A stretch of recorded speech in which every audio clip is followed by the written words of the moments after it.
તરફથી કમેન્ટ્રી આપવામાં આવી છે કે તેઓ પોઝિટિવ કમેન્ટ્રી છે અને FY25માં બેઝ મોટો હોવા છતાં FY26માં US તરફથી જે આવક થશે તે સિંગલ ડિજિટ ગ્રોથ રહેવાની તેઓને આશા છે।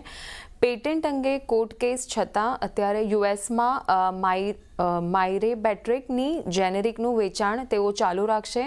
એડેમ્પાસ અને ઇબ્રાન્સના જેનેરિક વર્ઝનનું લોન્ચ FY27-28માં થશે અને FY26માં એબિટા માર્જિન 26%થી વધુ રહેવાનું પણ તેઓ તરફથી ગાઈડન્સ આપવામાં આવ્યું છે। નોમરાનો રિપોર્ટ આવ્યો છે। ઝાયડસ લાઈફ પર તેઓએ ખરીદારીની સલાહ આપી છે અને લક્ષ્યાંક આપ્યા છે 1140 પ્રતિ શેરના।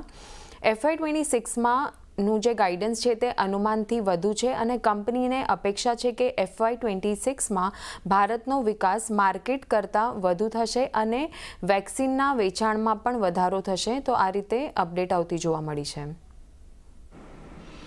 એટલે જો ઝાયડસ લાઈફ આજે આમ તો 1% જ ઉપર છે, પરંતુ એક કમેન્ટ્રી છે એ વધારે મજબૂત રહેતી જોવા મળી છે। આભાર શ્રદ્ધા, અમારી સાથે જોડાઈને સમગ્ર વિગત આપવા માટે। જીગરજી, આમ તો આજે આખું ફાર્મા પેક આપણને સારું એવું બસ કરતું દેખાઈ રહ્યું છે। ઝાયડસ લાઈફ પર તમારો એક મત લેવો છે, કારણ કે જો એક સારી કમેન્ટ્રી બાદ આજે અહીંયાથી ખરીદદારી આપણને આવતી જોવા મળી રહી છે અને ગઈકાલે અહીંયા ઘટાડો આવ્યો તો ત્યારબાદ અહીંયાથી થોડું એક તેજી આવી છે 880ના સપોર્ટથી।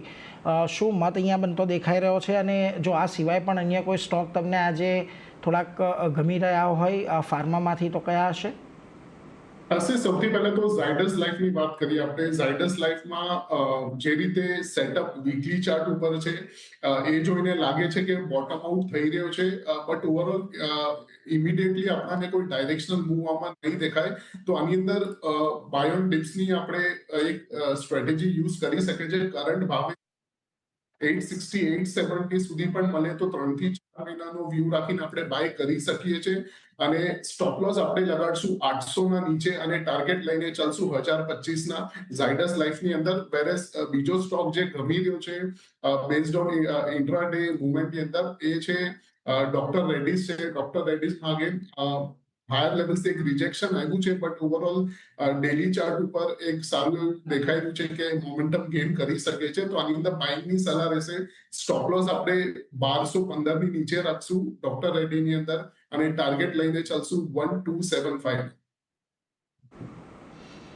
1275 ડૉક્ટર રેડ્ડીઝ માટે એક ટાર્ગેટ બનતો દેખાઈ રહ્યો છે, એના પર ધ્યાન રાખજો। એક ઘટાડે ખરીદારીની સલાહ અહીંયા બનતી દેખાઈ રહી છે અને ઝાયડસ લાઈફમાં પણ તમને અહીંયાથી ઘટાડે ખરીદારીની જે એક સલાહ બનતી દેખાઈ રહી છે, એટલે એના પર ધ્યાન રાખજો।